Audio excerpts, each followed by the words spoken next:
Good morning, everyone. Jo here from ATC. We're so happy to have you dialing in today for successful employee referral programs. Now, to kick off, we'd like to acknowledge the traditional custodians of all of the lands that we're dialing in from today. For me, that's the Wurundjeri Willam people of the Kulin Nation. We pay respects to elders, past and present, and of course to our Aboriginal and Torres Strait Islander peers joining us online today. So today, we're talking successful employee referral programs. I'm sure everyone's keen to kind of hear what's everyone else doing, how successful is everyone else's program, how does that compare to our own. So I'd like to welcome our panel in now. We've got Neil, Olga and Pea joining us to share what's happening inside their own organisation and functions. So give these guys a moment to dial in. Hey guys. Hey Jo.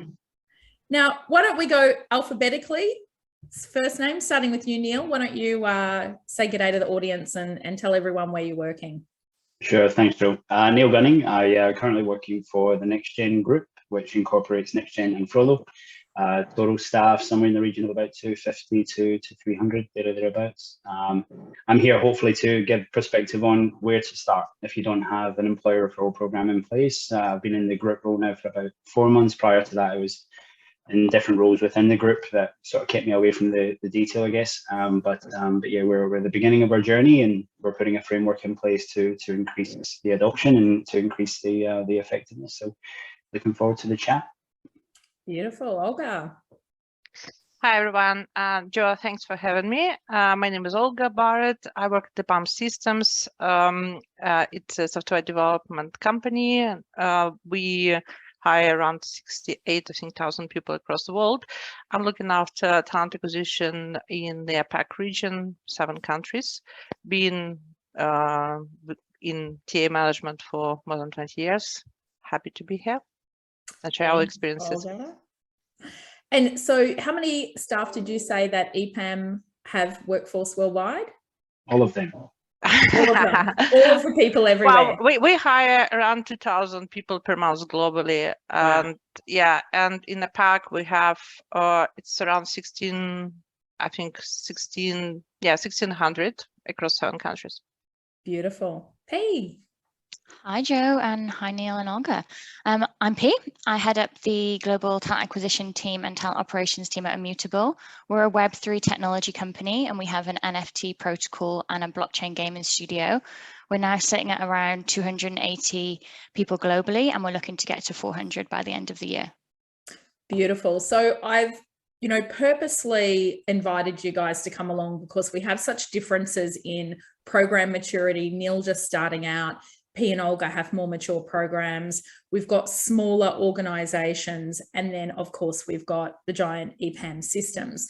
So, audience, why don't you jump on the chat line and tell us, what organization do you work for? Where are you dialing in from? And we'll have some polls running throughout as well. And we'll be able to share at the end of this session today, we're going to share the link so you can watch it back and share it. We'll share with you all of the poll results, and we've also got some fantastic sort of slide decks and other sort of resources that a panel have been kind enough to share. So let's talk numbers. I'm a big fan of getting right to the numbers. I want to know percentage of hires, the number of hires, how much your referral program is worth. So Olga, shall we start with you? Percentage of what your referral program's bringing you. Sure, Jo. In 2022, year to date, 23% of our hires come from referrals. So this year we have, I think, 742 people referred, and I think that a little bit less than 10% been hired to EPAM systems across the pack. So 23% is not too bad, but compared to our colleagues in North America who are sitting on 32%, right. It's like, yeah, we have a long way to go. Okay. That's us. So that's interesting. We will be circling back in a moment to measures of, what is, because 23% sounds great to me, but compared to North American colleagues, you've got some catching up to do. Pea? Yeah, so we have around 28% of our hires this year have come from referrals, and we have an internal and an external referral scheme. So in our internal referral scheme, we've had just under 800 referrals, and we've hired just under 40 people. And for an external referral numbers, we've had around 70 referred, and we've hired just under 10. Beautiful. And Neil, you said you're at 8%? Yeah, I'm getting blitzed by both. But hey, 4 months ago we were at 2%. So it's you know, when you're first putting it in place, you're building from nothing, and so 8% for right now is good. When I get to 15 to 20, we'll start looking at, you know, how we can, you know, start building in automation and so on. But for right now, 8% shows an upward trend. That's good for the time being. Lovely. Now, one might be forgiven for thinking that the more cash you throw at people, the more successful your referral program is going to be. But I know, P, you know, are looking at the data at that moment. Do you want to share the kind of range of, you know, what you offer, you know, per referral? Yeah, would love to. So we have 3 different schemes. So we have one for internal, one for external, and then we do pay more for diverse hires. So for us, we really want to focus on hiring more underrepresented represented groups, and particularly women. So we have range between 3,000 to 15,000 per referral, and it's different depending on junior, senior, manager, or head of role. Yeah, terrific. So audience, is anyone paying more than $15,000? Sounds like you know, all I heard was massive bonus and it's external. Hello.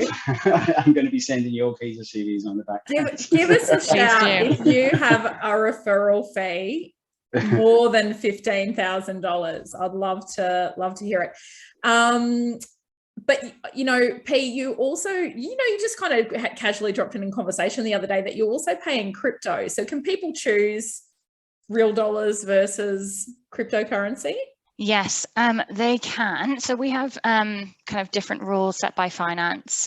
So in Australia, we pay in Australian dollars. If you're internal, you can only actually get paid in Aussie dollars. Used to be in ETH, but our finance changed that after they realised they didn't want to go down that path.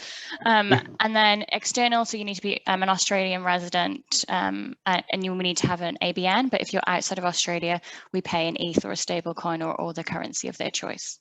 Right. So, yeah, have you found, P, has the size of the rewards sort of, you know, helped? Is it, you know, when they're the larger rewards, are you yielding more fruit?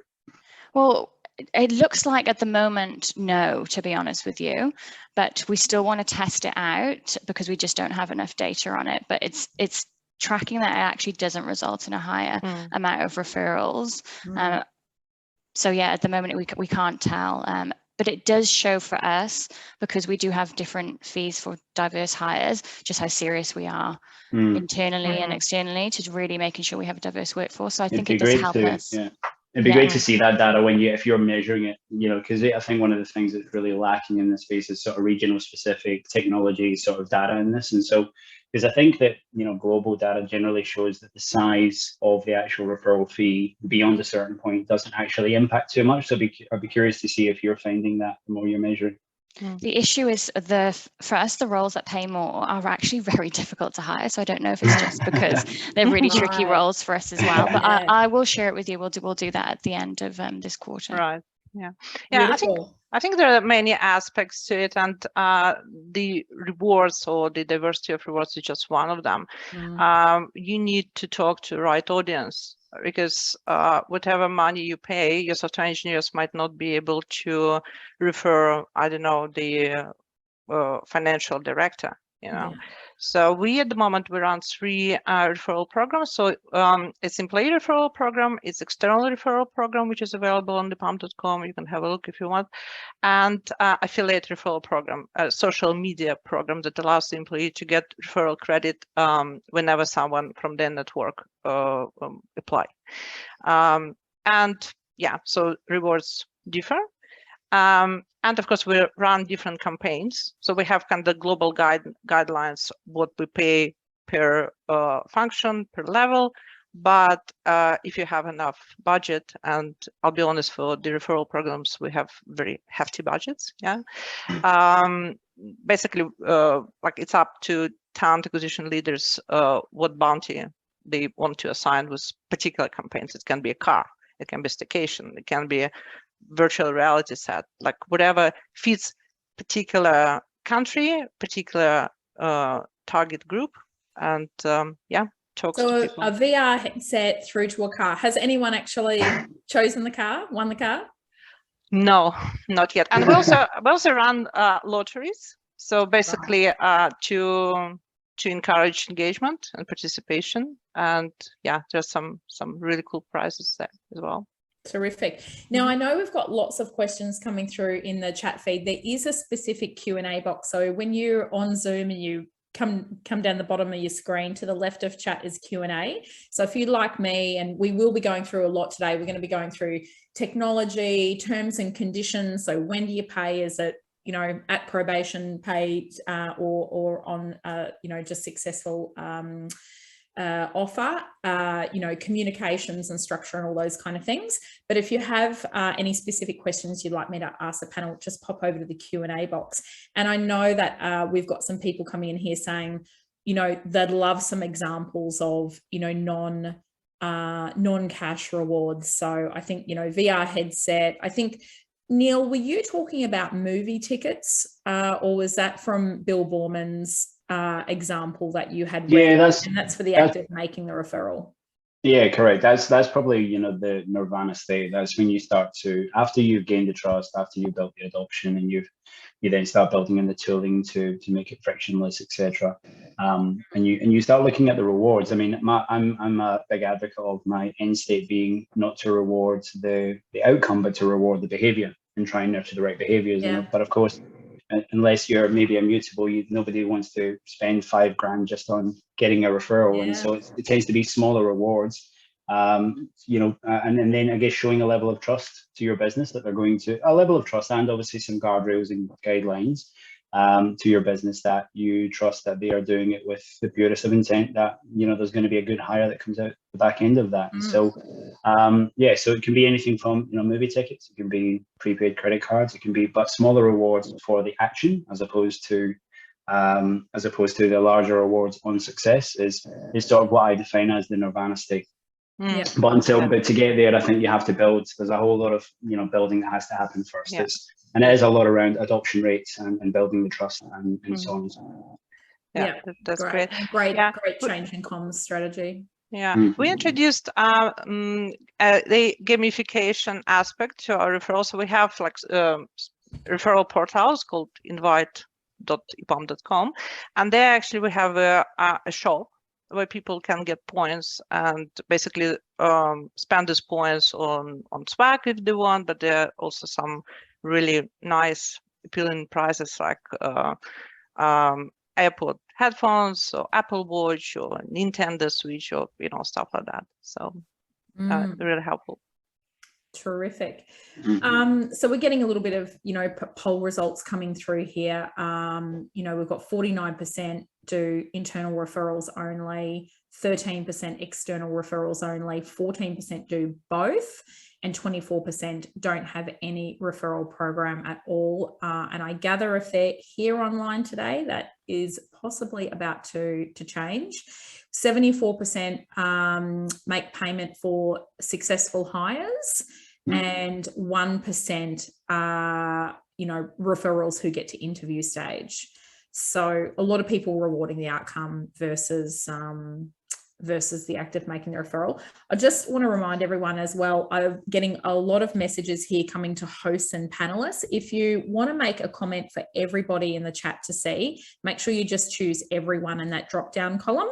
But I've got Katie here is telling the hosts and panelists we offer a combination of cash and Uber credits because people love Uber credits. Guaranteed. That is going to be a winner.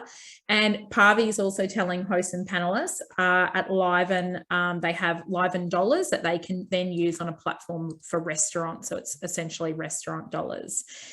So just have a look at where you've got your comments set to. Is it just the hosts and panelists? If it is, that's okay. But if you want everyone to see it, just use everyone in the drop-down box. Okay, so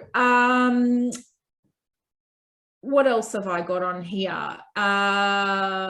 Participation versus outcome. We've covered that. Let's talk about technology. So, you know, how do people, right, I've got a friend, you know, I want to refer them internally. Am I doing it through the HRIS, or is there a portal? Am I using Slack? You know, how do I go about this? And who does it go to? You know, is that structure just kind of like it goes to that particular recruiter and say the finance team?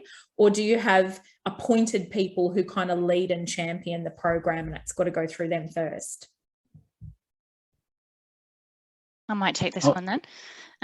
Okay, for us, we use a system called Teamable. We used to use a system called Drafted, but the company closed down. So we now use a system called Teamable, and it's on our careers page, or internally it's on our Confluence page.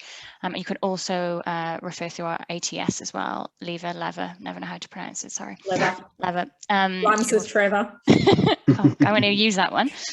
So I don't know if anyone's used it before, but it's super helpful because you can use Boolean searches. If the staff or external referral connects, it kind of suggests potential people that you can refer.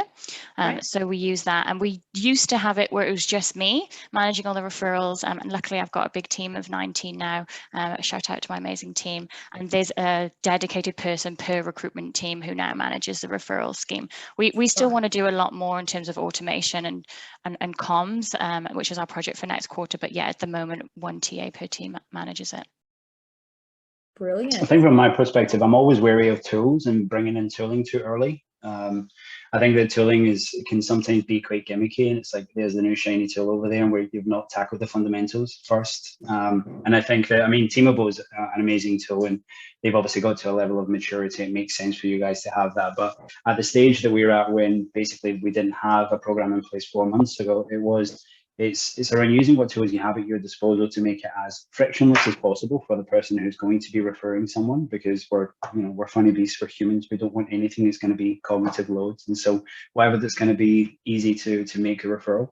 And then it's a manual exercise in making sure that the comms are going out to, because again, the other part of us being weird human beasts is, if we send out an email on a weekly basis, I find that you'll note that, let's say we send out comms on a Monday, hey, everyone, we're looking for referrals. You'll find that on the Monday and the Tuesday, your referrals will be up here, and over the week, they'll start to taper off. We need that impetus. We need something to tell us to do it. And so if you give them the nudge, then you make it, for example, most ATSs nowadays, not all, but most have their referral portals. It's not great, but it's something that can, you can give everyone access to their ATS portal. They can refer straight in there. And then the TA that's looking after that job, when it lands straight into the pipeline, they're the one that manages it. But then in the background, to increase that trust, I'll measure my team on making sure that for every single referral, the referrer is getting a personal, hey, thanks so much for that. We really appreciate it. Yeah. It's really, really appreciate you doing that for us. And it's not just an automated something. And by doing that, of course, you then start to see, you build the data, you build the business case for further investment in, the tools and the bells and whistles. But by the time you get there, you've already managed to build a level of trust and understanding, and people believe in the program a little bit more, if that makes sense. Yeah, and I think that acknowledgement is really important, because if you don't acknowledge to say thanks so much for that referral, one or two things are going to happen. People are going to feel like they've been bugging me every week. I get this email, I make a referral, I don't know where it's gone, I don't know who it's with, I don't know the update, or they didn't appreciate it. Or the other thing is, then they chase you, right? And then you have to kind of manually look where things are. So it's proactive kind of set of communications is terrific. Olga, when the referral, and I know you guys have got your own internal proprietary technology that you use, benefit of the big tech company, but when it comes through, is it going to kind of like a dedicated referral team? Is it going to individual recruiters? So when the a referral comes, like wherever, whether it's employee referral, external referral, or affiliate referral, it goes to talent acquisition operations team, and they verify the eligibility. So basically, the referrer can see the status of the person in their invite.com. And then TOps actually assign referrals to recruiters. And then, it comes to recruiter, and we monitor the status. So basically, the thumb rule is to get in contact with person in 2 business days. Meanwhile, both the employee and the candidate, they get communication that what's happening, that they're in process, or they've been rejected. So basically, we considering the volume, we have to implement that, because whatever framework you are setting up now, you have to think of how scalable it is. And of course, personal touch is important, but we also want to encourage quality referrals. But then again, country by country, it might be different. We encourage quality, but then again, we might run some specific campaigns to get more referrals. And so it's going to happen. It's a delicate dance. Let's put it this way. Well, so Tim Gardner's asking, any suggestions on how to respond to company leaders that say, look, employees should just refer candidates without reward. And I think this intersects nicely with, budget. Like, how much budget are you allocating? Is this a budget you had allocated? Has it gotten out of control? Are you overspending? I mean, because quite often talent teams, tell me it's really hard to get budget for technology. It's really hard to get budget for learning development training. Yet there kind of seems to be this other bucket of money when it comes to advertising or when it comes to referral, that kind of seems a bit limitless. So have you had any troubles, obtaining budget and getting leaders to agree to pay out referrals? I think that you need to actually show to your stakeholders the cost per hire when you're using different channels. And I think that the notion that employees should refer candidates without reward is a bit naive, if I may say so, because just because it's important for us, it doesn't mean that it's important for employees. And I worked in some companies where there was like a general notion, you can refer, but how, but when, but what do I get? So you have to communicate consistently in different levels and make it interesting, make it exciting, make it sexy. Agree fully. And not only that, I mean, a long time ago, I took employee referral budget off of my budget altogether, and I've now asked the business to hold that, because I put my neck on the line for a cost per hire average over a period of time. And if you're kind of weighting your employee referral bonus accordingly, it doesn't matter how many you make. I mean, for example, average cost per hire roughly at the moment is upwards of $6,000. If your employer referral bonus is $3,000, doesn't matter how many you're doing, it's going to be bringing that down. And so, because of the fact that it's an unknown, I mean, you want the biggest success that you can from your employer referral program, and of course, as that success increases, that's going to be more money getting paid out. So how can you put a figure on that and like say, hey, just give me a blank check? And so instead, the things that I can control, I'll have as line items on my budget. The things that I can't, I say, hey, finance, CFO, this is going to be something that we'll be paying for, but in paying for that, we're actually bringing the cost per hire down. And so, and I make the business case that way. Terrific. I also ask the execs for their departments, because they can pretty much offer whatever fees they want if we want to run a promotion. So next week we're going to be running a marketing campaign for a hiring sprint, and I just say, great, okay, we're going to take it from your budget. So it goes from their budget, not necessarily mine, which helps. Or I use the business case of, if we were to use an external agency, this is how much we would be spending, and we'll save money that way. Well, we're pretty fortunate at Immutable because hiring's everyone's number one priority. So I do feel it might be a bit unique to other places, but we wasn't always like that. Our referral scheme used to be 1,500 when I started, and it's taken a while to get them to this place. Has that been you pushing it up the way, Pea, or has it been from the top down? Because one of the things I noticed from outside Immutable is the amount of adoption you've managed, or the amount of buy-in you've managed to get from your founders, and then magnifying the employer referral program, which I think would be having a massive impact. Is that like been hard work from you pushing it up the way, or has that been coming down the way? I'm not going to lie, it hasn't been that much hard work. They are fantastic, and they're so supportive of hiring. I mean, it is literally their number one priority, which can be a blessing and a curse, but they are driving it forward. And I just use data, like if we look at who we've hired and our top 10% of performers, there was a correlation. This was last year, but between our top performers and referrals. So kind of use those data sets to influence them. That's how we ended up getting Teamable. And we've got a really good tech stack for TA and Immutable. So just try and use those data points to influence them. But yeah, the founders are just want to make sure we're hiring the best. So we are in a lucky position. So you said earlier, this could really drive your cost down if you went external to an agency. I mean, I know you have an external referral program, so there would be nothing stopping an agency recruiter from referring someone to you, and actually that's a private fee for themselves. Not even just agencies. Pea's already got 6 CVs in her inbox from the beginning of this call from me. We're all interested to make that cash. Yeah. Have any of you actually had an agency recruiter refer someone to you for a fee? We have, but they've been such poor quality that we haven't used them, to be honest, because they just don't get our business. The people that have used the external referral scheme know someone in our business well, and they really understand our culture, and they're the ones that we've made the 10 so hires from. We find that people who don't really know us don't usually make good referrals, but I've got it there just to test it out. One of our values is we test and iterate, so I thought we'll test it out for 6 months, and if it's working, great. If it's not, we'll close it down. I've never had any, but I don't have an external referral program, so unless they're willing to get paid in COVID hugs, then.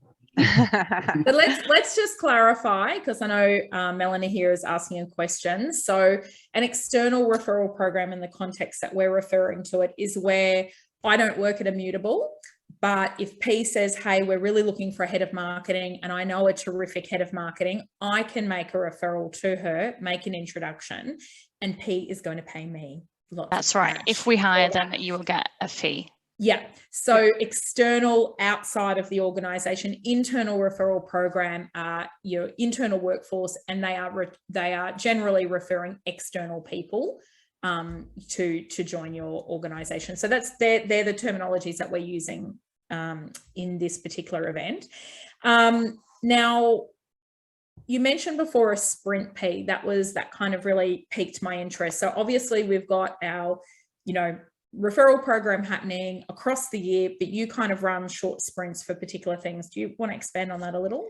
Yeah, so just in terms of hiring, so for example, at the moment we need to hire 20 people in BD, so business development, really high priority for the business. So we'll pull out all the stops to make sure that we're going to do it. So we might run sourcing jams with the senior leadership team.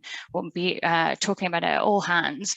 We'll do some social media posts to try and drive external referrals as well. And we do 6-week sprints for hiring different roles. So that's referring to that. Yeah, it makes total sense, because when you run a campaign, you should bring this sense of urgency. So it's not like ongoing. But if it's a campaign and there's like extra projects, there should be this little focus. Within time frame. Okay. And then, you mentioned social media posts. So this is, social media is all about external referrals, right? I mean, your internals, you've got your regular comms channels there. I know that you had one particular publication kind of go gangbusters for you on the external referrals. And from that, you had some learnings in terms of, what kind of T's and C's, given that all your internal people know your business so well. Let's now talk about your kind of terms and conditions. So, when referrals, are paid, what are the factors that need to happen? What happens if you get 3 people refer exactly the same person to you? Do you split the fee? Is it like a time and date stamp? Who wants to kick off on their conditions? I'm happy to. Right. Okay. So we've had a few lessons learned in how we've run the referral scheme. So first tip is tell finance you're doing it. I didn't tell finance that we were running this scheme. They weren't happy. I just kind of thought, the co-founders said, yes, it's fine. So there was different rules on, basically we want to make sure that we're paying our tax correctly.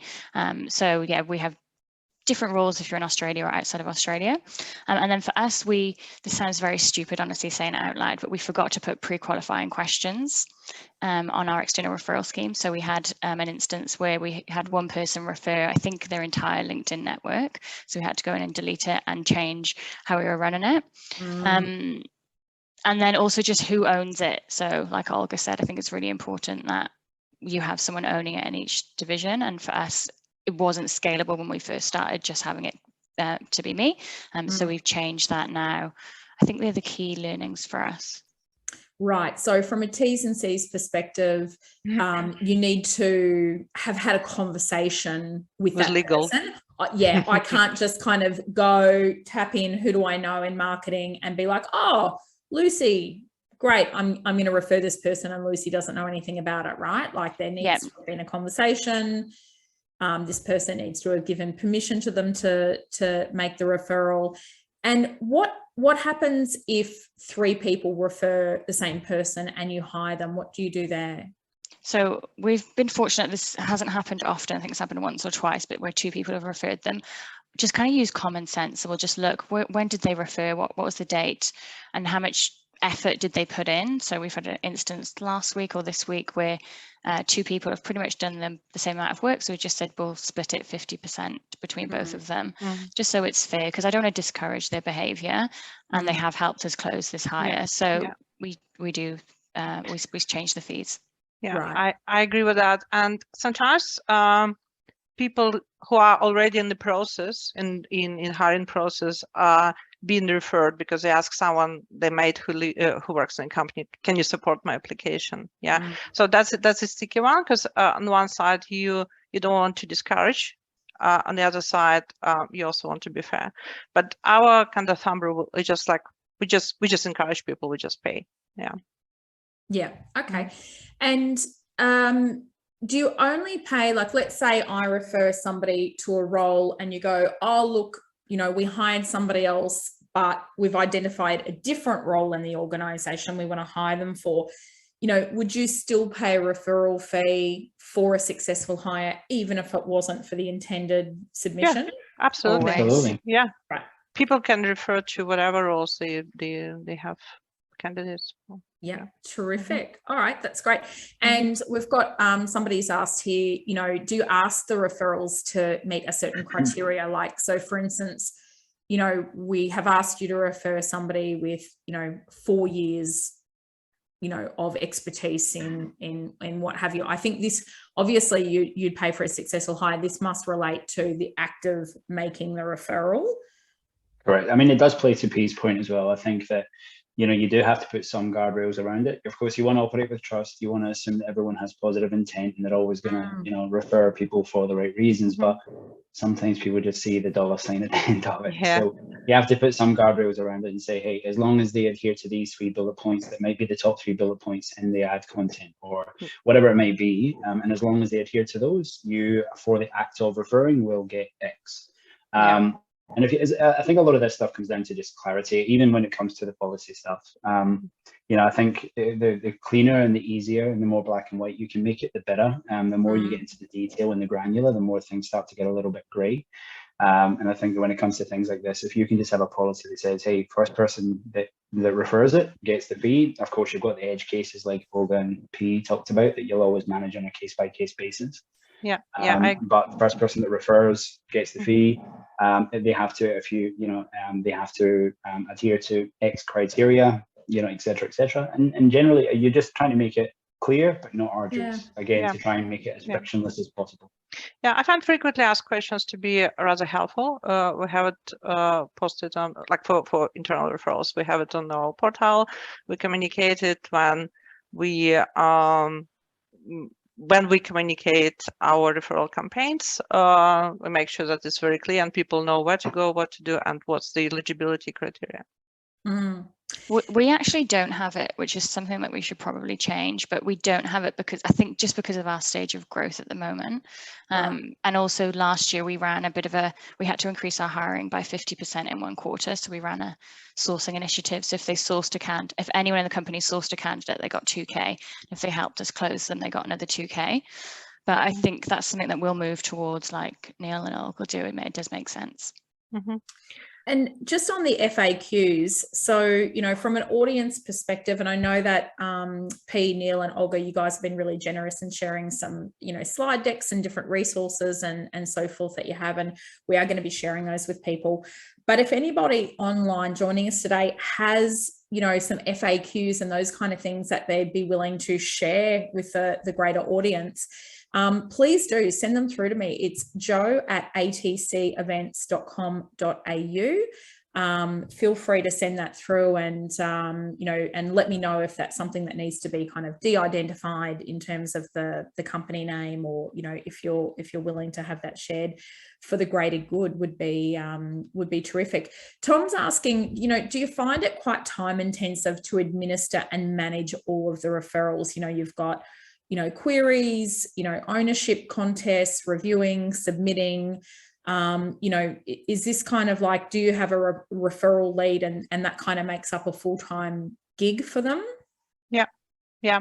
Well, you have to automate, first of all, and you need to have people who are in charge of the process, because we used to have this whole thing kind of gently spread across TA, marketing, and operations, and it was working to an extent, but we didn't achieve the targets at the time back in 2020, let's say.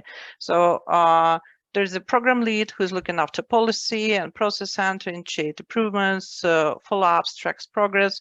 We have TA operations who are doing daily referral operations and team marketing for creativity. So they implement the different programs, activity, and basically delivering the campaigns. And some companies, I know that it's recruiters' task, and sometimes it's become a little bit, recruiters might get a bit frustrated or confused, because on one side they have like very clear targets, placements, and then they are pushed to attend each and every referral because we want to be good to business. Yeah. So you have, if there's no accountable person, there's not going to be much progress. Well, in my experience. Well, so, yeah, certainly your size organization too.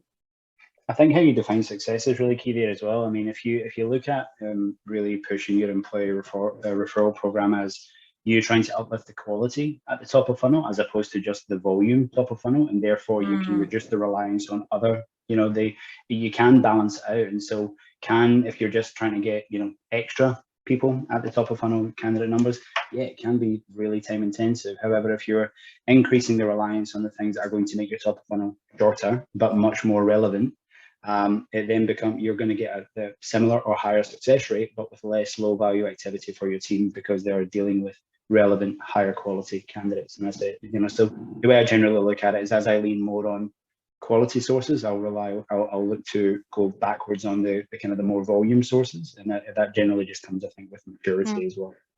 Yeah, but you also have to get yourself ready for success. What if your referral program becomes massive and there is a big volume? So you have to be ready with a framework to manage. So I think, do you think though that a referral program normally scales in line with the scale of the business, Olga? Yeah. I mean, it should never grow, in my mind. It should never grow to the point that it's outstripping the needs of the business. It should grow. Yeah, it goes like hand in hand. Yeah. So who here, and this is a question for the audience as well, is tracking the, you know, we're tracking whether there's a successful hire. Are we tracking further down the line? Are we checking back in 6 to 12 months time to look at, you know, the quality of that employee now that was referred versus others that were hired from different channels? P, you're nodding your head. Yeah, we are doing this week, actually. At the moment, we're going through this. We haven't got, well, it's too early to tell, but and we've only just had a people team, so we're leaning on them as well to go through our performance review. But yeah, we will be doing that. I think it's important to see if there is a correlation. Yeah, 100%. lovely. I think upfront I literally only define success as adoption and hires, and then success is normally then retrospective at 6 months and a year to see how they're performing, how they're getting into the team. So, yeah. So back on the T's and C's, Lindsay's asking, you know, have you dealt with a situation where a referral has come through, the candidate has previously applied to the business directly, would the referral behaviour still be rewarded? I guess it depends on if you closed out and said that person was unsuccessful, or if it's still like a pending outcome, right? Yeah. So in our case, if the candidate is in our ATS in our database, and we didn't have any engagement with them in the last 6 months, it's considered to be a like valid referral, and we pay bonus. If the candidate is in the process, yeah, so that might be a bit different. Yeah. We do. I still honor it, but I just don't pay the full 100%, because I know that if they've referred them, they're giving them a call, they're helping them through the process, they're asking any questions they have. So for me, I do want to reward that behaviour, but just wouldn't give the 100% fee. Right. Okay. Terrific. So we've got a question here, another one from Lindsay. For a smaller business, about a headcount of 60, what is the best approach for defining a budget for dedicated referrals? Depends Neil, on do you want to talk about that one? Sorry, who was that? Do you want to talk about that one? You know, what's sure. Yeah, I mean, again, defining I a think, budget? Yeah, absolutely. I think it kind of goes back to one of the points I was making before. I don't like defining an upper end budget for a referral program. I like to think of it as educating the business as to the effectiveness of an employee referral program, both in terms of quality of talent, but also the commerciality of it. And so I generally would say to a business, hey, if we are making referrals and you're paying those referral bonuses, you are bringing your quality of hires up, but you're also reducing your overall average cost per hire over the year. And so I generally don't define a budget. I mean, in the past, I have been asked to pluck a number out of thin air, and I generally just go very high with that number, because sometimes CFOs just like to have something to say yes to. But ultimately, you know, it's something that, you know, I look at it as an exercise in guiding the business to think, you know, longer term, a bit more broadly. Hey, you know, I'm the one throat to choke for the average cost of these hires, but the value you will get at the other side of these because of the quality is enormous. Coupled with this will suppress the, you know, the average cost, as opposed to just having a one sort of pool of money. You know, that money's still got to come from somewhere, and I guess it's you know, it depends if you've got a charge back in place. You know, hey, we've made 13 hires for you this year, therefore, you know, there's a chargeback of that, or whether, you know, that cost is just kind of spread across operational costs in the business, or if you run a profit center. So I think you know, the answer to that will be, you know, based around what kind of talent budget that you run. P, how does that work for you? You know, are you funding it? Is the business funding it? For the referral scheme? It's a mix, to be honest. It depends on the team. So, and it depends on how much I've decided to do the referral scheme, to be honest with you. And so it's a mix. It sounds like if you look under any cushion in an immutable couch, you're going to find some money to be able to spend. Yeah, we are fortunate. Hopefully they're not listening, because they'll stop us being this crazy. So yeah, it's actually usually out of their own budget, because actually and until this year, I didn't have my own budget. I just asked people in the business for money. So yeah, this year I do have my own budget, and I think I've factored in, like, we want to make 30% of hires through referrals. So I put a dedicated amount in. But yeah, it's been a mix for us. Yeah. All right. And we've got a question here. I'm keen to understand how companies manage external referrals from an admin perspective, because obviously you can get your internal people to submit things through your HRIS or your ATS. How do people submit if they're external? For us, we use a system called Teamable, and then whenever you refer someone, it automatically goes into our ATS. So it's just the same as if you referred someone internally, and we just manage it through that way, through Lever. Right. Let's take that back a step. You know, I'm external to your organization. I don't use Teamable and I don't use Lever. So am I going to your careers page? Are you sharing a link? Okay, yeah. So you go to our careers page and you have to sign up to Teamable. Otherwise, we won't accept them. That's what I've had to say no. Like, if you don't refer it through here, it's too much for an admin nightmare for us. It just says make a referral if you were to go onto our website. Yeah, beautiful. And Annie in my team, who's our talent operations person, she's put in our page, which just explains our terms and conditions as well. Yeah, great.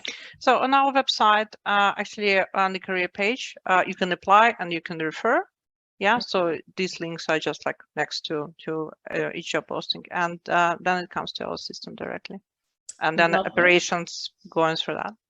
And I think for those that maybe don't have the tools and so on, or maybe don't have the sheer scale of an EPAM where they have lots of their own proprietary stuff internally, you can just partner up really effectively with marketing teams and to get simple forms created on a front end that can link directly back to your ATS, and you can use that for sharing on social, you can use that for sharing on email. So it's not a lot of work involved in creating something like that, where you can just have a drop-down list of all the jobs that you currently have live, name, email address, etc., and you can send that out. That way it's still filtering through to your ATS, but absolutely it becomes way too heavy administratively if you just do it all via emails and CVs and so on. Yeah. So Craig's asking that he put forward an external referral program and the legal team were unsupportive. How do you pay that external person if they're not a vendor, not on payroll, PRT, super, FBT, etc.? I know, P, you were saying, you had some kind of tax benefits and complications and you pay Australian residents. Is that via an ABN? Is that right? It is via an ABN. So that's how we got around it, is by paying via an ABN. I'm not actually sure of the legal risks. Finance signed it off, but yeah, for non-Australian residents, we've been told that we can pay them in crypto. Right. So outside of Australia, you're paying in crypto. Inside of Australia, in external referrals, the person has an ABN. So I've got an ABN and I'll send you an invoice. Yeah, or we'll you just supply us the ABN and then we'll transfer it to you. Okay, all right, terrific, lovely. Now, lots of people asking the same question here. Interest was all peaked, P, when you talked about paying a bump for diversity hires. So everyone's really keen to consider, like, what are the considerations? Are there any tips for discrimination, or did you have to kind of apply for anti-discrimination kind of approvals? How do you manage that?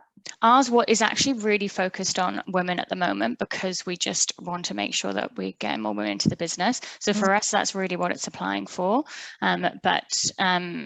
Yeah, we would consider obviously other groups, but that's really what the focus for is. We've joined Project F, so we're in a partnership and accreditation process with them. And when I joined, I think it was only 15% of women in the business. We're now at 28%. We want to get it to 40%. Sorry, my voice is going. So for us, that's what we did. And so you joined Project F. Have you heard of Project F? Yeah, terrific. All right, lovely. All right, we've got, do you pay as soon as the referral starts, or do you wait a period of time, such as a probation period? Olga, what do you do there? Well, it's 90 days for us, because the probation differs across 7 countries in the pack, and I know that probation might be up to 6 months in Australia, and nobody's gonna wait that long. So it's but the 90 days, or when the probation is passed, whatever comes first. Neil? 50-50 day one, and then the other 50% we don't even wait for probation, we wait for 3 months. Our take on it is that our leaders should be able, there's 6 months is quite arbitrary. It's a contractual term. Within 3 months, leaders should know whether or not someone is exactly what they expect them to be. So before the second half is paid out, we'll just check in with the leader, make sure they're still going gangbusters and there's no pips coming up or anything like that. And yeah, we'll pay out the second half. But yeah, that ties into the trust thing as well, I guess. We want to make sure that they, hey, they've joined. Congrats, here's your price. Yeah, there's some benefit there. So you pay 3,000 flat fee for everyone. You don't scale things depending on the company. So they're getting 1,500 on day one, 1,500 after probation. Correct. Lovely. I've got a question here now. I don't know if you're able to answer this, but are monetary referral bonuses taxed? So if somebody inside your organization has referred, are you paying them as a bonus and then, tax comes out of that? Sadly, yes, the tax man has to have it. Lovely. No, we can't get around it. It is what it is. Yeah. Wonderful. Unless you pay an Ethereum fee. Yeah, I actually don't. We're fine in ETH, but no, Yeah, we withhold any obligations to the ATO for referrals. Lovely. Well, listen, we are pretty much at time here, guys, and we have managed to get through most of the questions. So well done. You know, we thank you everyone for dialing in today. Thank you to Pea, Neil and Olga for joining us. We have a lot of information to send you. You will get a recording of this. You will receive a bunch of different links and documents and lots of different things. If you would like to share you know, your examples of your referral program, please send it through to me, joe@atcevents.com.au. And finally, we just love to give a shout out about a launch, very exciting launch happening very soon for ATC 2022. That is going to be in November in Sydney at Luna Park. So hope to see you all there. There'll be lots of information coming to you, and so make sure you subscribe for event updates. But thank you so much, everyone. Thank you, P. Thank you, Neil. Thank you, Olga. Thank you for having me. Thank you, Jill. Thanks, ATC. Lovely. Thanks, everyone. It's been a pleasure. Okay. Have a great day. See you, everyone. Bye. Bye.